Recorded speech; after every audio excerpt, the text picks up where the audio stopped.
బుచ్చి sir. నిన్న evening చాలా రోజులు తగ్గట్టే లాస్ట్ 10 డేస్ నేను ఊళ్ళో లేను కాబట్టి కొంచెం చూడటం డిలే అయింది.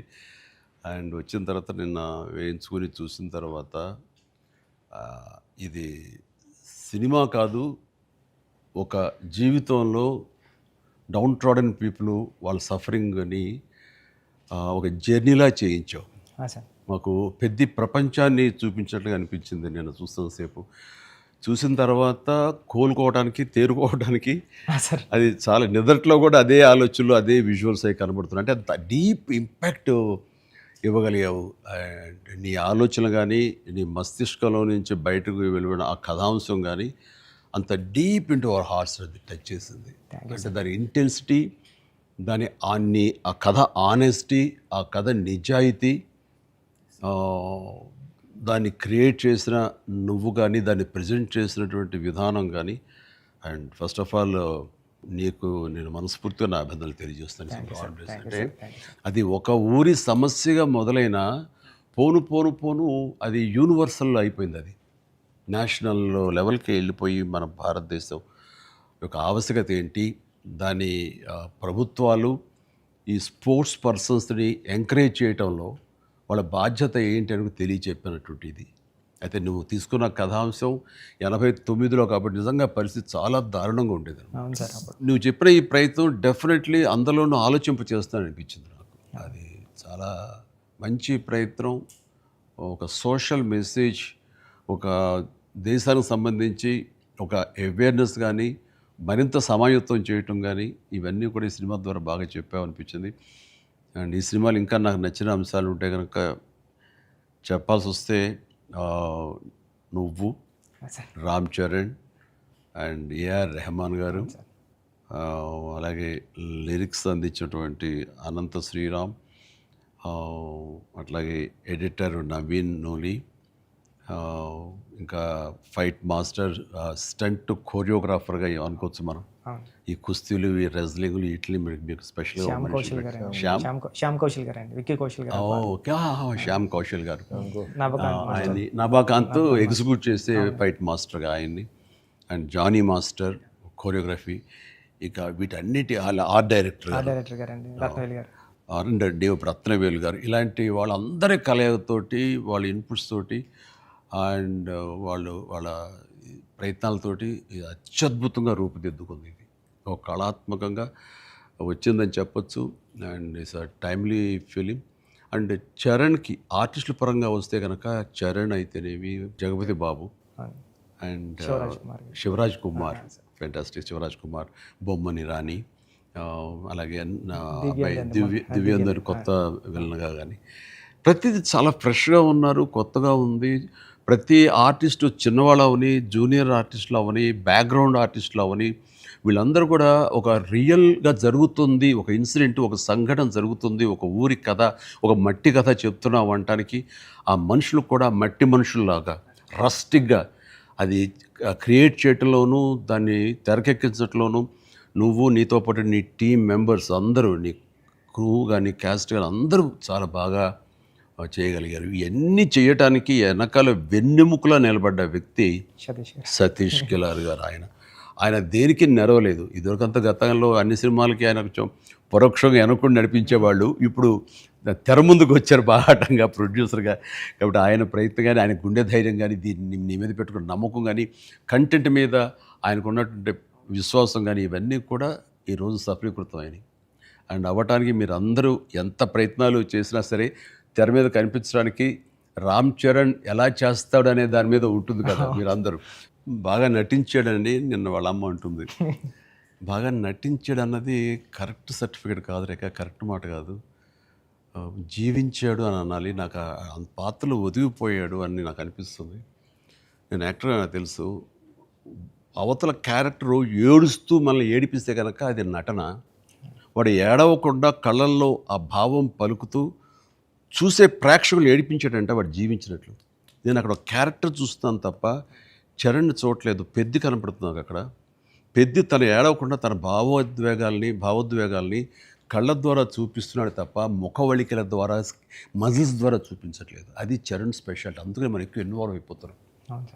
ఏం నటించాడు అనొచ్చు, చాలా గొప్ప గొప్ప నటులు ఉండొచ్చు, వాళ్ళ సిస్టమ్ వాళ్ళ విధానాలు చేయొచ్చు. కానీ భావోద్వేగాల్ని లోపల ఫీల్ అవుతావు, ఫీలింగ్ని మునిపంట నొక్కి పట్టి ఎక్స్ప్రెస్ చేస్తూ ఆ కళ్ళ ద్వారా పలికించడం, అది చూసి మనకి అరే నువ్వు ఏడిస్తే బాగుంటుందో అనొచ్చు, కానీ మనకి గుండె పిండేస్తుంది. మనం ఏడలేని సిచ్యువేషన్స్, కానీ ఏడిస్తే బాగుంటుంది అనిపిస్తుంది. ఇట్లాగా టోటల్గా అరెస్ట్ చేసేసి తను చూపించిన విధానం, ఎస్పెషల్లీ అప్పల్ సూరి మరణం దగ్గర నుంచి తన మోటివేట్ అయిన ఇది నుంచి ఇంకా సినిమా గ్రిప్పింగ్ వెళ్ళింది, ఇంకా డీవియేషన్ లేదు. అది చాలా చక్కగా పరిపూర్ణంగా సఫలీకృతమైనట్లు. అది అక్కడ తను చాలా బాగా ప్రజెంట్ చేశాడు, పెర్ఫామ్ చేశాడు. ఎక్సలెంట్. వాడు నా బిడ్డ కాబట్టి ఇంకా ఎక్కువగా చెప్పాలని అనిపించిన కొంచెం అడుచుకుంటూ మాటలు వెతుక్కుంటూ పొందిగ్గా మాట్లాడుతాను, కానీ అది నీలాంటి చూశాడు కాబట్టి నువ్వు చెప్పాలి సార్. మీరు మాట్లాడగలదు సార్, ఎందుకంటే సార్ ఇప్పుడు ప్రపంచం అంతా మాట్లాడుతుంది సార్ చరణ్ సార్ పర్ఫార్మెన్స్. పెద్ద అంటే చరణ్ సార్ అంటే పెద్ద. ఎందుకంటే సార్ ఈరోజు అందరూ ముక్త కంఠంతో అనేది ఒకటి సార్. ఏంటంటే ఏం పెర్ఫామ్ చేశారు అందరూ చిరంజీవి అంటున్నారు సార్. చిరంజీవి చిరంజీవి అండి సార్. హాస్పిటల్ సీన్లో చరణ్ సార్ పర్ఫార్మెన్స్ అంటే మీరు అన్నారు చూసారా, అంటే ఆయన ఫేస్లో బాధ ఉంటుందండి, కానీ మనకి ఆడియన్కి మాత్రం గుండె మెలిపెట్టేసినట్టు. నేను చరణ్ గారు అందరూ మనం ఐమాక్స్కి వెళ్ళాం సార్. ఐమాక్స్కి వెళ్తే మొత్తం థియేటర్లో సీట్లో ఉన్న వాళ్ళందరూ బ్యాగ్ తిరిగి ఇలా బెండ్ చేసి నీస్ మీద అన్నా నీకు నేషనల్ అవార్డు అన్నా అని అరిసారండి. ఈ ఇంట్లో చరణ్ గారి పెర్ఫార్మెన్స్కి నేషనల్ అవార్డు వచ్చంటే నాకు అంతకన్నా హ్యాపీ ఉంటుంది సార్. అంతకు మించిన సంతృప్తి ఇచ్చేసాడు. ఒక తండ్రిగా, ఒక నటుడిగా అంటే మళ్ళీ సీన్ కాదు, తోటి నటుడుగా, కాంటెంపరీ నటుడిగా నాకు నిజంగా చరణ్ గర్వకారణం. అండ్ నేను ఎంత తక్కువ మాట్లాడితే అంత మంచిది, ఎందుకంటే ప్రేక్షకులు వాళ్ళే మాట్లాడేసారు నా బిడ్డ గురించి. అంటే ఇక్కడ చిన్నప్పుడు చదువుకున్న ఒక సుమతి శతకంలోని ఒక పద్యం గుర్తుకొస్తుంది. ఇది పుత్రోత్సాహం పుత్రుణ్ణి కన్ననాడు కాదు, పదుగురు దాన్ని గుర్తించి వాళ్ళు మెచ్చుకుంటున్నప్పుడు, వాళ్ళు పొగుడుతున్నప్పుడు అది కదా నిజమైన పుత్రోత్సాహం. అంటే దాని అర్థం తెలిసొచ్చింది, ఇప్పుడు అనుభవపూర్వకంగా తెలిసొచ్చింది. And I'm really proud of my son, Charan. I love him. And then ఇక అదర్ క్యారెక్టర్స్ మీరు కన్సిడర్ చేసింది కానీ అది కానీ అప్పల్ సూరి క్యారెక్టర్ జగపతి బాబు టోటల్గా ట్రాన్స్ఫార్మ్ అయిపోయాడు. జగపతి బాబు అని తెలియకోవడానికి అతని కళ్ళు, ఆ తర్వాత అతని వాయిస్ వింటే కానీ అర్థం కాదు. మీ ఇంటర్వ్యూల ద్వారా నాకు తెలిసిపోయింది కాబట్టి, గెటప్ చూశాను కాబట్టి అయింది, కానీ నిజంగా ఎవరైనా కొంచెం కొత్త వాళ్ళు చూస్తుంటే కనుక అతను గుర్తుపట్టలేనంతగా ట్రాన్స్ఫార్మ్ అయిపోయాడు. మనకి జగపతి బాబు కనపడకుండా మీరు అప్పల సూర్యునే మీరు కనిపించేలా చేయటం అనేది మీ కాన్సెప్ట్, మీ డిజైనింగ్, అది చాలా అద్భుతంగా చేసాడు. తను కూడా చాలా అవును సార్. మీరు అన్నట్టు అవునండి, మీరు అన్నట్టు అప్పల్ సూరి క్యారెక్టరే ట్రిగ్గర్ చేస్తారు సార్ కథకి. ఏ ఎమోషన్ కావాలో అప్పల్ సూరే జెండా పట్టుకొని పెద్ద చేతిలో పెడతాడండి, అక్కడ నుంచి పెద్ద తీసుకుని ట్రావెల్ అవుతాడు సార్. అది కరెక్ట్ సార్. మీరు ఏదైతే చెప్పారో అది అందుకే అలా సార్. అప్పల సూరి క్యారెక్టర్ అన్న డ్రైవ్ చేయబట్టే లాస్ట్లో స్టేషన్ కూడా అప్పల వాళ్ళ అయింది సార్. అది చాలా మంచి ట్రిబ్యూట్. అది అక్కడ కూడా పెద్ద అన్నామని అంటే పెద్ద అనేది ఆ క్యారెక్టర్ గ్రేస్, ఆ క్యారెక్టర్ ఇది చాలా బాగా. తర్వాత శివరాజ్ కుమార్ శివన్న ఆ క్యారెక్టర్ ఒప్పుకొని చేస్తాననటం అనేది ముందు అసలు ఫస్ట్ సక్సెస్ అది అదృష్టం నీకు. అంటే అంత మంచి మనిషి, అంత మంచి యాక్టర్, దాంట్లో ఒదిగిపోయి చేశాడు. చరణ్ని అదవాయించాలి, గదవాయించాలి, తిట్టాలన్నా సరే అంత స్టేజ్ ఉన్న వ్యక్తి. అతను అంటుంటే కూడా మనకి తండ్రి ఫీలింగే వచ్చింది కాబట్టి అది చాలా బాగుంది. అది జాహ్నవి క్యారెక్టర్, ఆమె క్యారెక్టర్ వరకు, ఆ సాంగ్స్ వరకు ఎక్సలెంట్. తర్వాత ఫైట్ కంపోజిషన్స్ కానీ అవి కానీ ఎక్సలెంట్. ముఖ్యంగా క్రికెట్ అనేది మనం గిమిక్గా చేయొచ్చు, అయిపోతుంది, కానీ కుస్తీ రెజ్లింగ్ అనేసరికి ఏమవుతుందంటే బాడీ ట్రాన్స్ఫర్మేషన్ కానీ దానికి తగినట్టుగా మనిషి మారిపోవటాన్ని అన్ని రకాల చేసిన ప్రయత్నాలు కానీ అది ఓవర్ నైట్ కాదు. అది చరణ్ ఇంట్లో ఎలా కష్టపడేవాడు, ప్రతిరోజు నేను విట్నెస్ చేసేవాడిని. నైట్ ఎర్లీ మార్నింగ్ లేచి 5 లేచి వాడు 6 to 7 చేసి 9 o'clock మీ సెట్కి వచ్చిన తర్వాత మళ్ళీ నైట్ నువ్వు 9 వదులుతావా 8 వదులుతావా వచ్చి నీరసంగా వచ్చి కూర్చుని పోయి మళ్ళీ కాస్త సూప్ ఏదో తాగి మళ్ళీ జిమ్కి వెళ్ళిపోయేవాడు. చాలా కష్టం. పైగా అంతా ఆ 70 days వెజిటేరియన్ మీదే ఉన్నాడు. ఉండి ప్రోటీన్ కోసం ఎంత ఇదంటే హై ప్రోటీన్ కావాలి, నాన్ వెజిటేరియన్ తినకూడదు. దానికోసం ఎలా కష్టపడ్డాడు, ట్రెడ్మిల్ జిమ్లో ఎలా ఇదయ్యాడు. అనేది చూస్తుంటే అబ్బా ఇంత అవసరమా, ఇంత కష్టపడాలా, మనం చేసాం కష్టమైన క్యారెక్టర్లు, రిస్కులు చేసాం, కానీ ఇంత చేస్తున్నాడు ఏంటి, దీని ప్రతిఫలం ఎలా ఉంటుంది అంటూ వాళ్ళ అమ్మ అయితే భగవంతుని దండం పెట్టుకుంటూ కోరుకుంటూ ఇంత కష్టమైన ప్రతిఫలం రావాలని. ఎందుకంటే అంత కష్టపడి జనం ఆమోదం పొందకపోతే మొత్తం అంతా ఇదైపోతుంది, వ్యర్థమైపోతుంది. ఇంకా కష్టపడితే ఇంతైనా ప్రతిఫలం అనే ఒక డిసప్పాయింట్మెంట్ వస్తుంది. కానీ ఇప్పుడు ఏంటంటే ఎంత కష్టపడితే అంత ఎప్రిసియేషన్ వస్తుంది అనేది ఈ పెద్ద క్యారెక్టర్ తన కష్టపడినందుకు, జనాలు దీన్ని యాక్సెప్ట్ చేసి వెల్కమ్ చేస్తున్నందుకు, నీరాజనలు పలుకుతున్నందుకు హ్యాట్స్ ఆఫ్. సార్ నా ఫేవరెట్ ఏంటంటే సార్, ట్రైన్ దగ్గర లెగ్ పెట్టడానికి బిఫోర్ వచ్చి ట్రైన్ ఇలా పట్టుకొని రెండు ఇలా పట్టుకొని ఒకసారి బయటకు వస్తారు కదండి ఫ్రేమ్లో, అప్పుడు చరణ్ సార్ ఎక్స్ప్రెషన్ ఉంటుందండి, కళ్ళు అలా మూసి ముందండి జస్ట్ అలా ప్లెయిన్గా శూన్యంలోకి అలా చూసి అప్పుడు లెగ్ పెట్టడం స్టార్ట్ చేస్తారండి. అప్పుడు అందరూ క్లాప్స్ అక్కడే కొట్టేస్తాను సార్. అంటే అలాంటి అంటే చరణ్ సార్ అంత ఇన్వాల్వ్ అయిపోయారు సార్. అంటే ఈ కథ చెప్పడానికి కూడా మేము కారణం జనరేషన్ని ఇన్స్పైర్ చేద్దామనండి. అంటే మేము ఇప్పుడు స్కూల్స్కి వెళ్తాం కదా సార్, అప్పుడు స్కూల్స్కి వెళ్తే స్కూల్ అంటే క్లాస్ రూమ్ బ్లాక్ బోర్డేనా, వాని వెనకాల ఒక ప్లే గ్రౌండ్ కూడా ఉంటుంది దాని వెనకాల అని చెప్పడానికి ట్రై చేస్తాం సార్ ఇద్దరు. అంటే ఆట స్థలం అంటే అమ్మ కడుపులో ఉన్న 9 months ఆడుకోవడానికి ఉంటుంది గ్రౌండ్. బయటకు వచ్చిన తర్వాత స్కూల్లో పిల్లలకి ఇప్పుడు చూస్తాం సార్, ఏ స్కూల్కి గ్రౌండ్ ఉంది సార్, బిల్డింగ్స్ ఉన్నాయి అంతండి. అది చెప్పడానికి ఇన్స్పైర్ చేద్దాం, ఏదో మంచి మాట చెప్పి. ముఖ్యంగా ఈ కార్పొరేట్ ఎడ్యుకేషన్ సిస్టమ్ వచ్చేసిన తర్వాత అండ్ ఎంతసేపటికి మార్కులు మార్కులు మార్కులు అనే దీంట్లో ఇంకా అసలు ఫిజికల్ యాక్టివిటీ లేకుండా పోతుంది. అందులో ఇప్పుడు ఈ బొమ్మని రాని ఒక మాట అంటాడు, చేతిలో వచ్చేసింది సార్ అంటాడు, అందులో ఎన్నో ఆటలు ఉన్నాయి సార్, ప్లే గ్రౌండ్ ఎవరు వెళ్ళట్లేదు సార్ అని. కానీ ప్రభుత్వాలు ఇప్పుడు మీరు అన్నటువంటి ఈ పరిస్థితి ఒకప్పుడు ఉండేది, కానీ ఇప్పుడు రాను రాను బెటర్ అవుతుంది అన్నది. అవును సార్, చాలా బాగుంది సార్. ఇప్పుడు బట్ ఇంతకంటే ఇంకా గట్టిగా రావాలంటే మీరు ఇచ్చినటువంటి సలహా, సినిమాలు పెద్ద సినిమాలు ప్రభుత్వాలు సహకరించాలి, సర్కారు వాళ్ళు ముందుకు రావాలి. కాబట్టి ఈ సినిమా ఒక అవేర్నెస్ తీస్తుంది, ఒక ఎడ్యుకేషనల్ ఫిలిం పెద్ది, ఒక ఇన్స్పైరింగ్ కంటెంట్ ఉన్న సినిమా పెద్ది. ఈ సినిమాలో బిడ్డలకి మనం ఏమి ఇవ్వాలి, ఎలాగ మోటివేట్ చేయాలి, ఎలాగ ఇన్స్పైర్ చేయాలి, వాళ్ళు ఎలాగ పెంచాలి అనే దాని మీద ప్రతి ఒక్కళ్ళు ఫోకస్ పెట్టి స్ఫూర్తి పొందాలని మాత్రం నేను మనస్ఫూర్తిగా కోరుకుంటున్నాను, విష్ చేస్తున్నాను. Thank you sir, thank you sir. నేను సినిమా చూస్తూ ఏఆర్ రెహమాన్ గారి కంట్రిబ్యూషన్ ఎలా ఉందని చూడటంలో సౌండ్ని పెర్ఫెక్ట్గా వాడుకుంటారండి. అంటే ఆర్ఆర్ అంటే ఓన్లీ ఇంకా ఊకదంపుడు కొట్టేసి ఎలివేషన్స్ కొట్టేసి ఆ రకంగా కొంచెం ఒరవడి ఇప్పుడు కొనసాగుతున్నా కొన్ని చోట చెల్లుతుంది. బట్ అన్ని వేళలా అది కరెక్ట్ కాదు. ఇది మన మనసులోని ఫీలింగ్ని బట్టి ఆయన కొడుతున్నాడని నాకు అర్థమైపోతుంది. గుండెని పిండే విధంగా మరింతగా ఆయన మనల్ని ఇన్వాల్వ్ చేస్తున్నాడు, మనకు ఆ ఫీలింగ్ని ఇవ్వగలుగుతున్నాడు. పెద్దలో పరిపూర్ణమైన న్యాయం చేశాడు. చెప్పాలంటే ఆయన మెయిన్ పిల్లర్గా అనుకోవచ్చు మనం. మీరు అనుకోండి మీ కంటెంట్ సార్. అంటే హీరో ఉండి ఎలివేషన్ ఇవ్వడం వేరు సార్.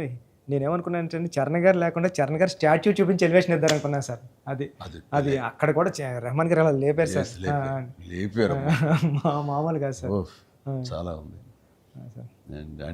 పైగా ఇది అఫ్కోర్స్ మీరు ఇంటర్వ్యూస్లో మీరు అన్నారు రెహమాన్ని ఎలా ఒప్పించావని చరణ్ చెప్తుంటేను అడిగి వెళ్ళాడు, బాడీ లాంగ్వేజ్ బట్టిను ఎవరైనా సరే అది. బట్ ఎవరికైనా సరే నువ్వు చెప్పే కంటెంట్ ఉంది, అది మెయిన్. కొంచెం విజ్ఞత, కొంచెం అవగాహన, ఆ సెన్స్ ఉండే ఎవరికైనా సరే ఆ కంటెంట్ నువ్వు చెప్పగానే దానికి డెఫినెట్లీ ఆమోదయోగ్యం, ఆమోద ముద్ర పడిపోతుంది. డిఓపి గారు అయితే ఆయన చాలా బాగా చూపించాడు. నువ్వు ఏదైతే ఒక మట్టి కథ అనుకుంటున్నావో, రస్టిక్ అనుకున్నావో, ఏమంటే ఆ రఫ్నెస్ అది మొత్తం కనిపించేలా చేశాడు. దాన్ని did his job very well. And తర్వాత ఇంకా మీ నవీన్ గారు అయితే టీజర్ దగ్గర నుంచి ట్రైలర్ దగ్గర నుంచి ఆగలేక ట్రైలర్ కూడా నేను చెప్పేశాను ముందు, అద్భుతంగా ఈయన కటింగ్. తర్వాత నాకు బాగా నచ్చింది ఆ డిజాల్వ్ అయ్యి వస్తుంది క్రికెట్ దగ్గర నుంచి రెజ్లింగ్కి, ఇవన్నీ ఇంటర్ రిలేటెడ్గా ఉంటాయి అని చెప్పినట్టుగా చెప్పడం అనేది తన ఇది. అండ్ ఎన్ని చోట్ల బట్ సినిమాలో నెరేషన్లోనే మీరు బ్యాక్ అండ్ ఫోర్త్ చెప్తారు. ఇది అంటే బొమ్మన్ ఇరానీని ప్రేక్షకుని చేశారు. బొమ్మన్ ఇరానీకి ఎలాగైతే కథ అక్కడికి అర్థమవుతూ వస్తుందో సేమ్ ఆడియన్స్ అది మంచి కాన్సెప్ట్. ఇది ఎడిటింగ్ బ్యాక్ అండ్ ఫోర్త్ వెళుతూ చెప్పటం అన్నది ఇట్ ఈస్ మంచి ప్రయత్నం. And that way my heartfelt appreciation to Naveen నోలీకి. అలాగే ఆర్ట్ డైరెక్షన్ గురించి ప్రత్యేకంగా చెప్పలేదు. అన్నీ కూడా పెర్ఫెక్ట్గా ఆ హార్మోనీ ఉంది. ఒకటి ప్రత్యేకంగా అయ్యి ఏంటిది అనట్లేదు, అన్నీ కథలో ఇమిడిపోయే విధంగానే ఉన్నాయి. ఎగ్జాక్ట్లీ. ఆ యంగ్ విలన్ దివ్యందు వీళ్ళందరూ కూడా చాలా బాగా కంట్రిబ్యూట్ చేశారు. లాస్ట్లో కూడా బొమ్మన గారు స్టాచ్యూ చూడకుండా వెళ్ళిపోదాం, చరణ్ గారిని కలవకుండా వెళ్ళిపోదాం అంటాడండి. చరణ్ ఎందుకు నేను కలవకూడదు అనుకున్నాడు బొమ్మని రాణి అంటే అంతే. ఆ గుడ్ ఫీలింగ్ అలా ఉండిపోవాలంటే కలవకుండా ఉండటమే కరెక్ట్. లాస్ట్ ఫేజ్ వరకు కూడా అలా కూర్చొని చూస్తున్నారు సార్. లాస్ట్లో కూడా ట్రైన్ని ఎలా ఎక్కి ఆగి కొట్టాను చరణ్ అంటే ట్రైన్ వచ్చింది కదా, అవును సార్. మరి ట్రైన్ ఉంది కదా ఎందుకు నడిపించావే బాబు అంటే మేము పడ్డ బాధ మీకు తెలియాలి అని చెప్పేసి కాదు. బాగుంది, మంచి సమ్మప్, అది బాగుంది. అంటే పెద్దిగాడి కోసం ఆ రోజు బండి ఆగింది సార్. మా జీవితాలు మొదలయ్యాయి. మాకు స్కూల్ వచ్చింది, వైద్యం వచ్చింది, సర్కారు వచ్చి మా ఊరు క్రిస్ప్గా చాలా బ్యూటీతో పట్ట చేశారు అని జరుగుతుంది. లాస్ట్లో మళ్ళీ వస్తారు కదండి చరణ్ గారు స్క్రీన్ బ్యాక్కి, పెద్ద నరుస్తాడు కదండి. అది ఎక్కడ బర్ణ వల్ల తెలియలేదండి ఎవరికైనా. బొమ్మన్ గారికి గట్టిగా పట్టుకుని పెద్ద అని అరిస్తే అప్పుడు కొండల మధ్యలో కుక్కను పట్టుకుని వెళ్తూ ఉంటారు. ఇంతకు డిసప్పాయింట్ అయిపోయింది అనుకోకుండా. అవును సార్, గుడ్ ఫీలింగ్. పుడతామేటి మళ్ళీ చూస్తావేటి మళ్ళీ ఇలాంటి సినిమాని ఇలాంటి సినిమాని మళ్ళీ చూస్తావేటి అనిపించింది. అది ఫెంటాస్టిక్. సతీష్ గారికి ఇది ఒక ప్రౌడ్ ఫిలిం ఇది. అండ్ ఆయన ప్రైడ్. ఆయన ఇంకా తర్వాత బోర్డు సినిమాలు తీయచ్చేమో కానీ ఇది ఇచ్చేటటువంటి సాటిస్ఫాక్షన్, ఇది ఇచ్చే గుర్తింపు, ఇది ఇచ్చిన రెస్పెక్ట్ కానీ అది సతీష్ గారు యూ డిజర్వ్ దిస్. అండ్ దీని వెనకాల మీ సపోర్ట్, మీ ఇలాంటి సినిమా తీసినందుకు నాకు కూడా చాలా ప్రౌడ్. సార్ మీరు ఒప్పిన టైంలో చెప్పారు సార్ నాకు, డబ్బులు ఎలాగైనా వస్తే రెస్పెక్ట్ సంపాదించి ఫస్ట్ అని. ఈయన డబ్బులు ఎలాగైనా సంపాదించుకుంటారు. ఆయన ఉన్నటువంటి కన్స్ట్రక్షన్ అయితేనేవి, అనుకున్నటువంటి డిజిటల్ ఐటీ వలన అయితేనేవి. కానీ ఈ సినిమా ద్వారా గుర్తింపు, ఒక రెస్పెక్ట్ వచ్చింది. అది ఈయన ఫుల్గా ఎంజాయ్ చేస్తున్నారు. బికాజ్ ఆయన సపోర్ట్ ఈ సినిమాకి అంతగా ఇచ్చారు. నువ్వు అనుకున్నవన్నీ కూడా ఆయన నీకు అమర్చారు. ఈయన పూర్తి న్యాయం చేశారు ఆయన. సతీష్ సార్కి నాకు లైఫ్లో ఫస్ట్ మూవీ అన్నట్టు సార్. ఇంక రుద్దికి ఇది ఎప్పటికీ మర్చిపోలేము సార్, ఈ రిలేషన్ని. దీనంతా నువ్వు చేస్తావే, నువ్వు ఆ టైప్ ఆఫ్ ఆలోచన డైరెక్టర్ సార్. మీరు నాకు ఉప్పిన ఇచ్చారు సార్ ఫస్ట్, చరణ్ సార్ ఏమో పెద్ద ఇచ్చారు సార్. మీతో కూడా ఒక ఛాన్స్ అవ్వండి సార్, చేస్తాను ఎప్పుడైతే అప్పుడు. నువ్వు అలా పరిగెత్తమని, దూకమని, వైర్లతోటి అంటే సార్. సార్ మీరు ఇప్పుడు కూడా చేస్తున్నారు సార్. ఇప్పటికి వైర్లు కడుతుంటారు, పైకి లేపుతుంటారు, పల్చీలు కొట్టిస్తుంటారు. మొన్న శంకర్ ప్రసాద్ దీంట్లో కూడా చేశాను. పని అవసరం వచ్చేసరికి దేనికి నెరవం, దేనికి వెనకం చేసే పరిస్థితి లేదు. ఇంకా ఒకసారి ఎన్ని వైర్లు కట్టి అన్నీ ఇవైపోయింది, కవిలిపోయింది. చరణ్ చూశాడు ఇంట్లో, ఏంటిది అన్నాడు. వైర్లు కట్టి లేపారు. ఇంకా వైర్లు ఇంటికి కడుతున్నారా? వాళ్ళు పిలిచి డాడీ అలా కష్టపడతారంటే మీరు అదేదని తిట్టాడు. మరి లేదురా వాళ్ళు కాదురా, డూప్ సరిగ్గా చేయలేదని ఆయన తీసేసి నేనే చేశాను రా షార్ట్ అని. వాళ్ళు అదే అన్నారు, డాడీ చేస్తారన్నారు అని. అంటే చరణ్ ఇందులో ఎంత కష్టపడ్డాడు అనేది నేను చెప్పాల్సిన అవసరం లేదు. ఆడియన్స్ ఆల్రెడీ వాళ్ళ క్యారెక్టర్ ద్వారా వాళ్ళే గుర్తించారు. వాడు ప్రతిరోజు అలసిపోయి ఇంటికి వచ్చి నీరసించి అలా కూర్చున్న ప్రతిసారి నాకు మా నాన్నగారు నాతో ఏమన్నారో, నన్ను ఏమనేవారో అది గుర్తుకొచ్చేదనమాట. అంటే దొంగ అనే సినిమాలో 8 అంతస్తుల ఒక హోటల్ పైన పారపెట్ వాల్ మీద నేను రోల్ చేస్తూ వెళ్ళినప్పుడు కింద స్లిప్ అయితే మాత్రం ఇది ఇప్పట్లా వైర్లు ఇలాంటి సేఫ్టీ డివైస్లు ఏమి లేవు. మొండితనంతో చేయటం అనమాట. అట్లాగే ట్రైన్ కింద పడుకొని గోండా సినిమాలో వెళ్తుంటే ఒక 3 ఇంచెస్ ఎవేగా బాడీ కానీ లూజ్ అయితే కంకరాలు కొట్టుకుపోయేవి. నా బలంతో ఉండాలి తప్ప ఇంకో హార్నెస్ కానీ అది కానీ లేదనమాట. ఇవన్నీ మా నాన్నగారి దగ్గర నుంచి చూసి ఇంటికి వచ్చేసి చాలా బాధపడేవాళ్ళు. తిట్టేసాడు. కోపంలో బాధ ఎలా ఉంటుందంటే బూతులు ఇచ్చేసేవారు. అలా చేయాలా అంటే ఏదో కొంచెం చెప్పకూడదు కొంచెం అలా తిట్టేసేసి ఆయన చేసేవారు. తప్పదనా దాందే ఉంది చేయాలి, లేకపోతే ఎలా కనపడదు రిజల్ట్, ఎలా మరి ఫ్యాన్స్ ఇచ్చేయాలి కదా వాళ్ళు ప్రేక్షకులు అన్నీ అప్పట్లో ఏం మాట్లాడేవాడిని. లేదురా రేపు పొద్దు నీకు కొడుకు పుట్టి, అప్పుడు ఇంకా చరణ్ పుట్టలేదు ఆ టైంకి, నీకు కొడుకు పుట్టి వాడు యాక్టర్ అయ్యి హీరో అయ్యి వాడు ఇలాగే కష్టపడుతారు అప్పుడు తెలిసి వస్తారా మా ఫీలింగ్స్ ఏంటో నీకు అనేవాళ్ళు. నిజంగా నీ పెద్ద సినిమాకి చేసి వాడు అలసిపోయి వచ్చి కూర్చుని ఈ మణికట్టు దెబ్బ తగిలిందని కానీ కంటి మీద దెబ్బ తగిలి రక్తం ఇదే ఇచ్చింది దాని కుట్లు పడ్డాయి అన్నప్పుడు కొంచెం ఒక హాఫ్ ఇంచ్ క్వార్టర్ ఇంచ్ కిందకి వెళ్తే కంటి గుడ్డేమవుతుందో అనే పరిస్థితి అన్నీ తెలిసినప్పుడు మాత్రం బాధపడి వ్యక్తం చేయబోయాను. నాకు మా నాన్నగారు మాట గుర్తుకొచ్చింది. ఆయన ఎంత బాధపడి ఉంటారు అని చెప్పేసి అదే బాధ ఈరోజు నేను వాడు కష్టపడి వస్తుంటే మాత్రం నాకు ఉండే పిండి ఫీలింగ్ ఉంది. అయితే సినిమా చూసిన తర్వాత కొన్ని ఎపిసోడ్స్ గురించి చెప్పాల్సి వస్తాయి. ఇందులో ఇంటర్వెల్ నుంచి మాత్రం సినిమా మనిషిని కట్టిపడేసింది, ప్రేక్షకుడిని తారాస్థాయికి తీసుకెళ్ళిపోయింది. ఎమోషనల్ జర్నీ చేయించి ఒక రోలర్ కోస్టర్ రైడ్ లాగా చేయించి అప్ అండ్ డౌన్ చేయించి పినాకిల్ ఇంకా తారాస్థాయికి తీసుకెళ్ళి అక్కడ వదిలిపెట్టారు సినిమాని. ఆటల్లో ముఖ్యం చెప్పాలంటే హాస్పిటల్ సీన్ బుచ్చి బా నా భూతో నా భవిష్యత్తు ఇప్పుడు తలుచుకో నాకు ఇంకా గురిపాడు వస్తుంది, గూస్ బంప్స్ వస్తున్నాయి. అసలు హాస్పిటల్ సీను వాడి నటనకి మాట్లాడుతూ చూడు అది నటనకి, అది నటన కాదు వాడు ఫీల్ అయిపోయాడు దానికి. అక్కడి నుంచి నా కంట తడి తడి తడి లాస్ట్ వరకు ఆగలేదు. All the appreciation, all the blessings, God bless him, God bless him. దానికి చక్కటి అంత మంచి క్యారెక్టర్ ఇచ్చినటువంటి నీకు hats off, hats off. Thank you sir.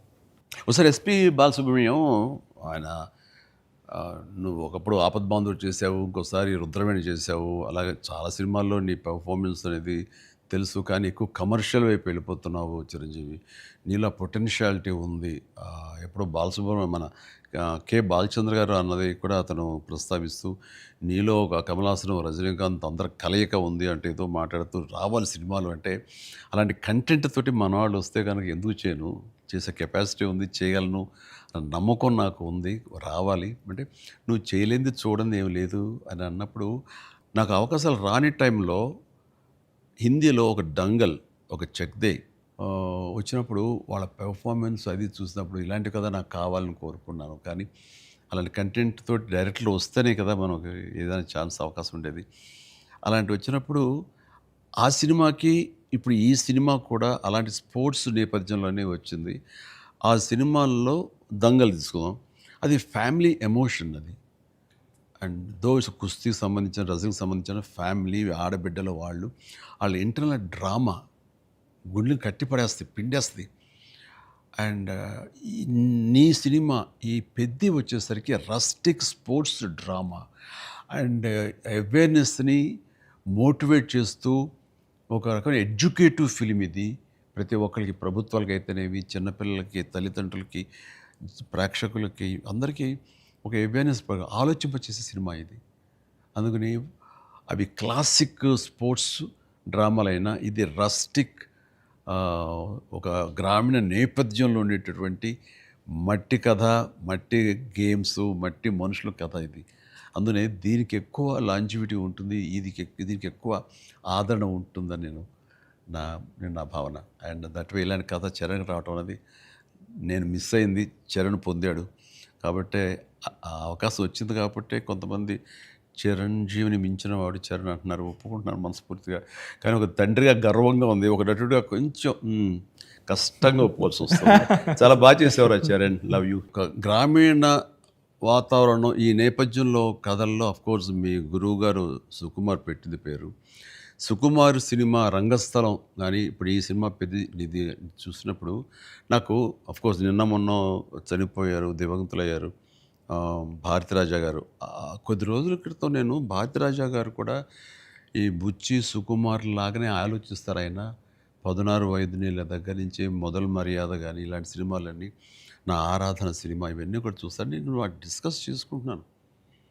ఆ 2 డేస్లోనే నిన్న మొన్న ఆయన చనిపోయారని తెలిసిన ఇది డ్యూ రెస్పెక్ట్ ఆయనకి మనస్ఫూర్తిగా మనం ఆయన ఆత్మశాంతి చేకూరాలని ఈ సందర్భంగా కోరుకుంటున్నాను. అండ్ ఆయన ప్రస్తావన ఎందుకు వచ్చిందంటే అలాంటి సినిమాలకు ఆయన పెట్టింది పేరు.